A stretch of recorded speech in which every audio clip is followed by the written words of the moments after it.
Today, we're going to look at the three biggest holes in your financial bucket. Stay tuned. From Philadelphia, the home of the Liberty Bell, Financial Freedom Radio starts now. Here's your host, Raymond Jewell. Welcome back to financialfreedomradio.com. I say .com because about 2 or 3 years ago, all we could get was .net, but then somebody graciously gave up .com and we jumped on it. Financialfreedomradio.com. I want to thank you all for coming, listening, and please like and share. And if you're on YouTube, Financial Freedom Radio, youtube.com/Financial Freedom Radio, ring the bell so you'll get notified when we put these shows up. And so let's say good morning to our wonderful producer. I have to stay on his good side because he has all the buttons. Morning, Steve. Good morning, Dr. Ray. How are you? And yes, you do need to stay on my good side today. Yeah, you got all the buttons. I got all the buttons. I can make you quiet. I can take you off the air, whatever pleases me. Yeah, well, but you know what? If you take me off the air, then you got to do it. How's that sound? True. That's true. That's true. People need this information. How was your holiday? It was good. It was a very good holiday. We went down to visit my daughter in South Carolina and had a good time down there. Did you quarantine? No. South Carolina is a no quarantine state, so I'm good. My wife is a school teacher. She got tested because that's one of the rules for being a teacher up here, and she is COVID free, which means I'm COVID free. And Not my daughter, necessarily. Yes, necessarily, according to the rules. And my daughter works in a hospital, and she's tested all the time, so we're good to go. So my wife's COVID free, so that means I am? That's right. Oh, okay. That's good to know. Did your wife get tested? You heard it here first, folks. That's right. I'm a medical doctor. Did your wife get tested? Yes. Oh, yes. Then clearly, if she had COVID, you'd have COVID. You know, you're going to love this because I know it's your favorite topic, taxes. It's everyone's favorite topic, right? Let me tell you, I'm going to do a little politics here, but you guys want your taxes to go up? Vote for Sleepy Joe. You don't want them to go up, stay the course. But we're going to talk about the three biggest holes in your bucket that cost you money and you have no control over it. How's that for a lead-in, Steve? It sounds frightening, quite honestly. Yeah. Well, the three are taxes, lost opportunity cost, and inflation. Excuse me. Last week we saw a slide that outlined the holes in the bucket. And do we have that slide, Steve? And we looked at them and they were taxes, the cost and lost opportunity costs blend together, and inflation.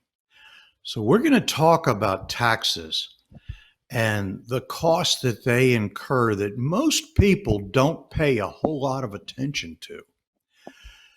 You know, when you pay your taxes, and even though taxes are low right now, when you've got a political candidate that says he's going to raise your taxes, that should be the first sign that you don't want that dude in office. Because when you raise taxes, what he does is create more cost on you that you don't even know. Yes, your taxes go up, and even if they raise them like 2 or 3 or 5%, that increases the cost. And the reason why that does, and lost opportunity cost, is real. Businesses pay attention to it all the time. People don't. But whenever you spend money, and you've heard me say this on other shows, but I'm saying it, and maybe this may be your first time. If not, it's repetition, and that's good too.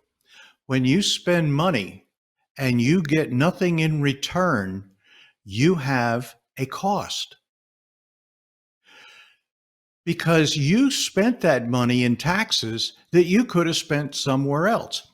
Years ago, they had no taxes. And that's why we call them robber barons. They really weren't. They were wealthy people that acquired their wealth by visualization and imaging. But they built huge houses, they mansions because they had no tax. The only way they ran the company or the country was through tariffs. So they had no tax and they had no lost opportunity cost. Everything they spent was spent to benefit them. Nowadays, there's a tax and you have to pay that tax. So you have to calculate what you could have earned if you were able to spend that money for your own wants and dreams. Businesses will not spend any money unless they can see the result that they get from it.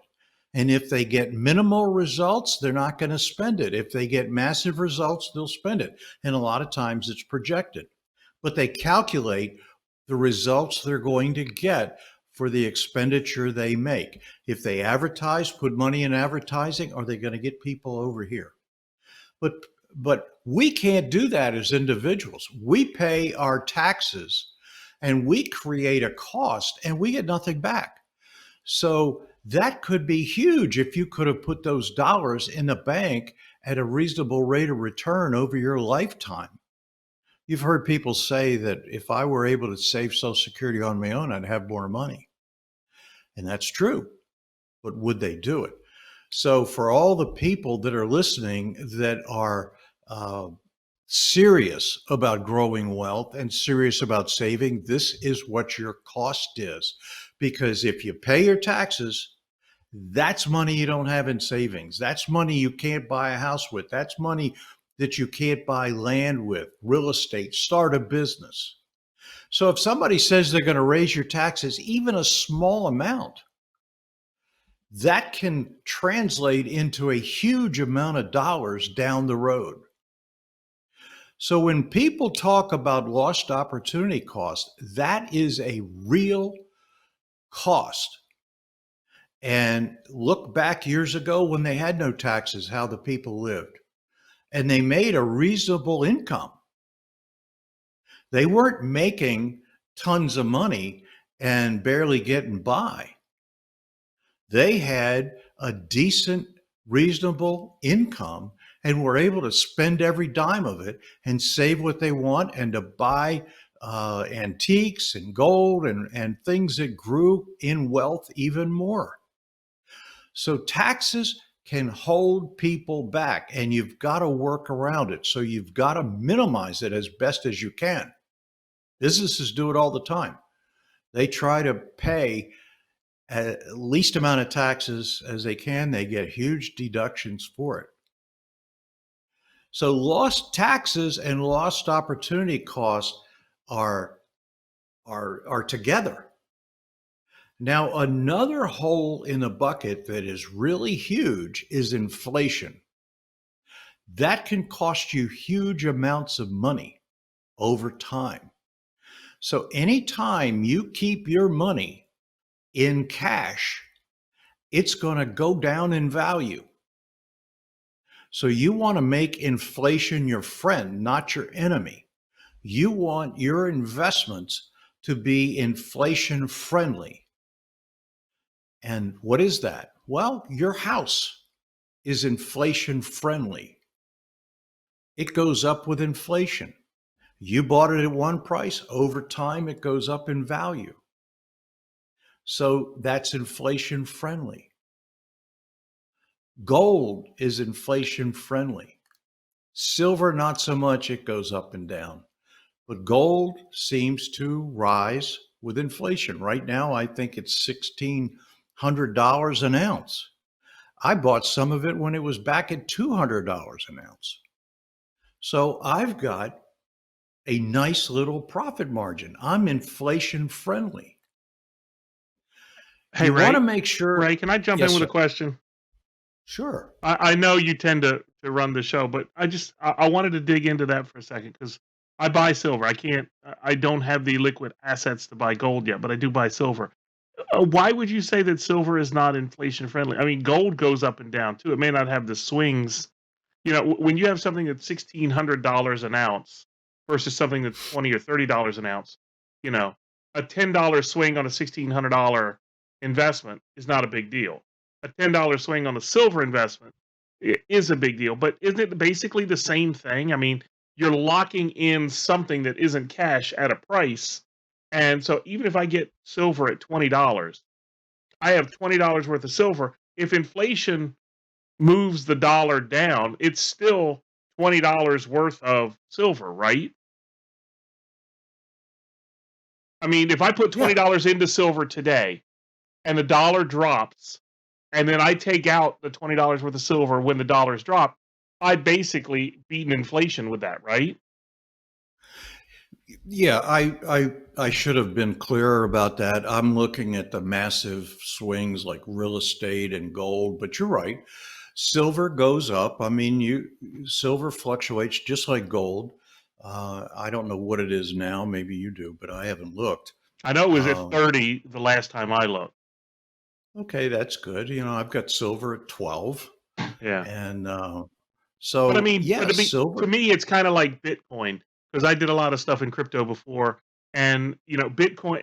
What I think what you're really talking about is things that have high value can tolerate swings a lot better than something that has a lower value. But I mean, at the end of the day, they're both vehicles to attempt to offset inflation, right? Sure. If you can't get gold or you don't have enough money to buy gold, buy silver. Yeah, that Yeah, that was because my thought. silver is used in manufacturing, and there'll always be a demand for it. Gold is used in jewelry, and you know it's they call it God's currency. So yeah, anything that hedges inflation. Now, there's a way to do that with your automobiles, but that requires a little more in-depth study. But you can make your automobile inflation friendly because you know banks borrow money or banks lend money on cars. If that were not profitable and that were a depreciating asset, then they wouldn't do it, would they? So they get the money back faster than the car depreciates, and they still own the car till you pay it off. So inflation is something you want a professional to guide you in offsetting inflation. But as long as you have taxes and you have these holes impacting what you're trying to grow, you're not going to get ahead unless you. It's like the holes in the bucket. Unless you put more water in that bucket, than the force behind the water, which and it comes in faster than it's leaking out. It's the same with money. As long as you put income in that bucket and it goes in faster than it's leaking out, and that's a treadmill. Our job is we patch the holes in the bucket. But today I wanted to talk about the three major holes in the bucket that people have to put up with. And the financial planners of the world and these financial institutions don't address it. They just want your money and they don't address the holes in a bucket. Now, a financial planner may put inflation factors into an illustration they give you or a projection, but they don't factor in the lost opportunity cost. They don't look at inflation friendly products because if they did, they wouldn't get commissions because very few products in the financial institution coming out of the financial institutions are inflation friendly. And if they are, they've been discredited. Whole life insurance is inflation friendly, but you ask a financial planner about that and they'll discredit it. Oh, buy term and put the money in the market. Well, yeah, buy term and put the money where I can make money off of it. Does that make any sense? No, it's weird. Yeah, I mean, you've got to find out where the financial axe to grind is. And people that own whole life insurance actually are inflation friendly. And people that don't, they're losing. So today I wanted to go through this. How much time do we have, Steve? 15 minutes. We're in 15 minutes? We're at 15. Okay. Just want to make sure I don't go off on a tangent here and then you pull the plug on me. I would never do that. So so next time we're going to talk about propensity to consume technology. It requires more in-depth study. We touched on them briefly and briefly mentioned some things, but let's dig into them.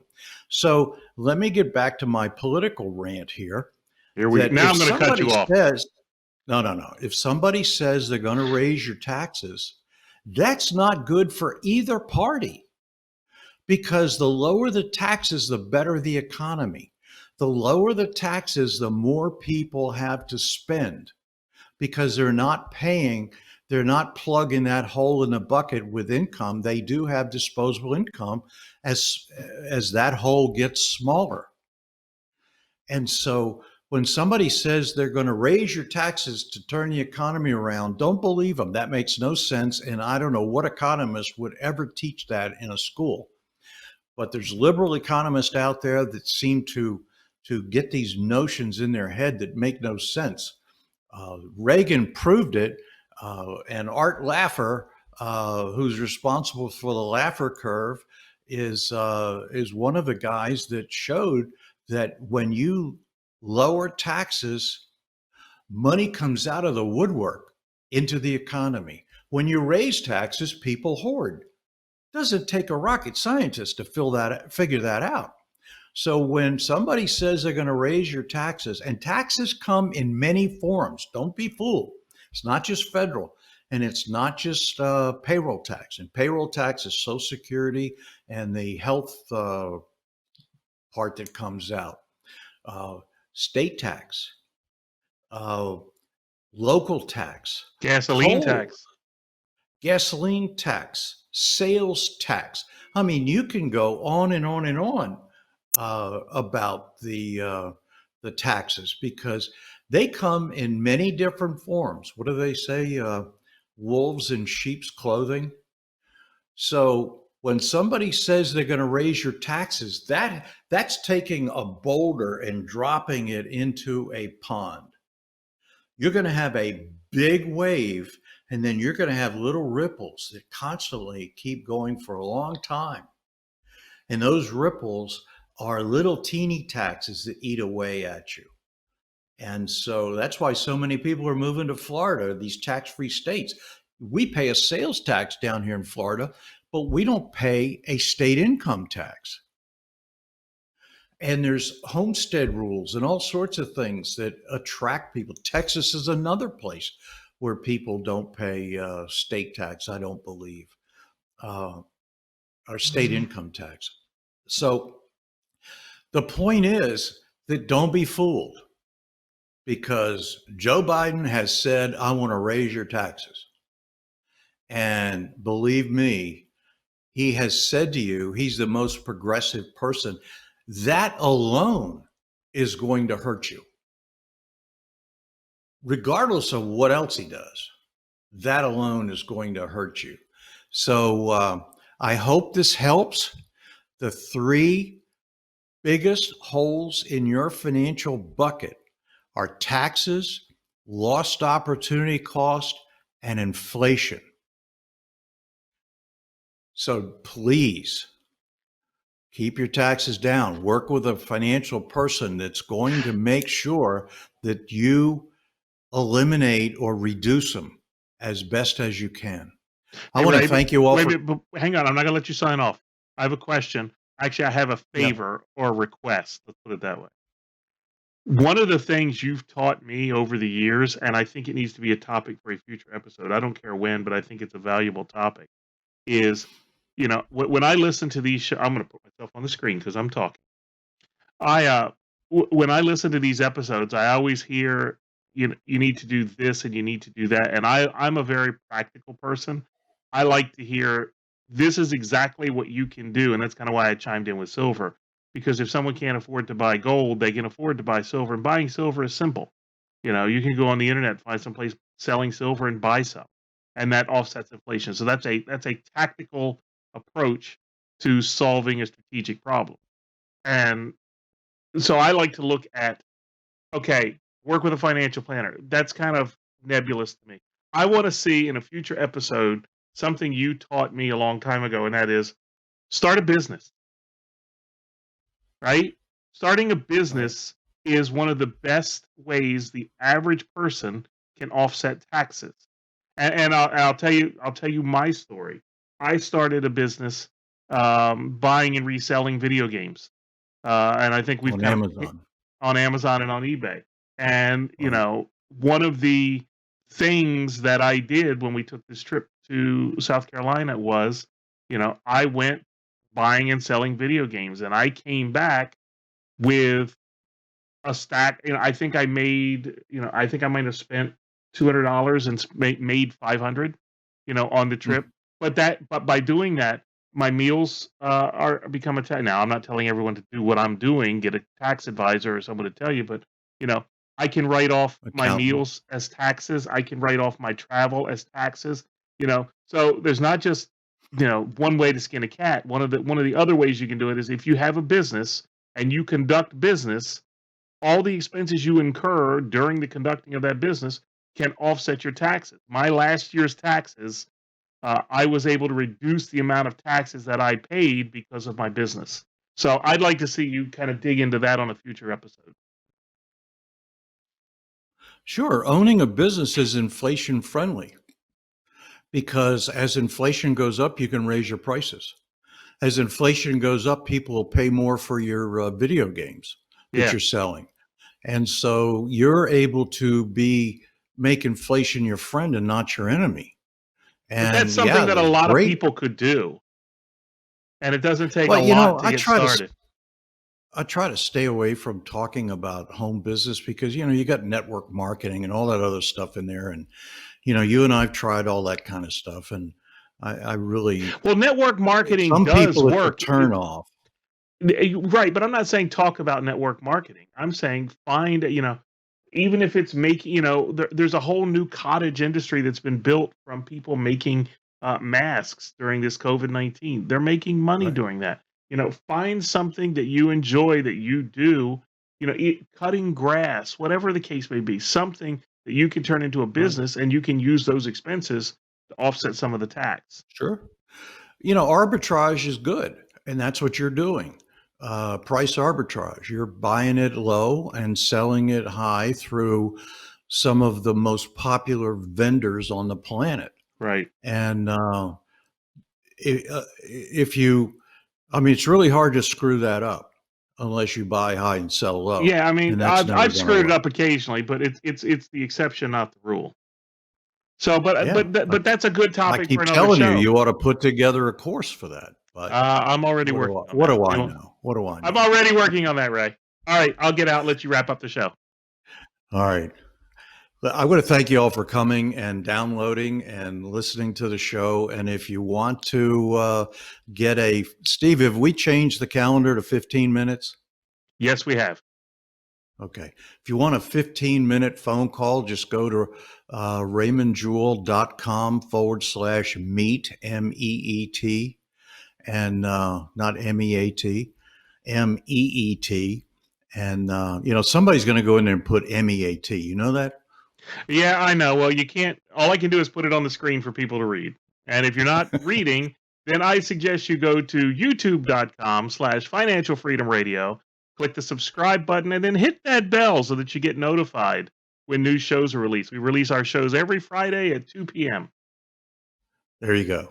Thank you all for coming. Have a great week. Take care. God bless. Thanks for listening. Please remember to subscribe to the podcast. If you want to learn how to create real sustainable wealth like the extremely rich people do, or maybe you just want to sustain the wealth you already have, you need to check out Dr. Ray's new book, Why the Rich Are Rich. Ray's been coaching clients for 35 years and has completely unlocked the secret strategies that rich people use day in and day out to grow and sustain their wealth regardless of what's going on in the economy.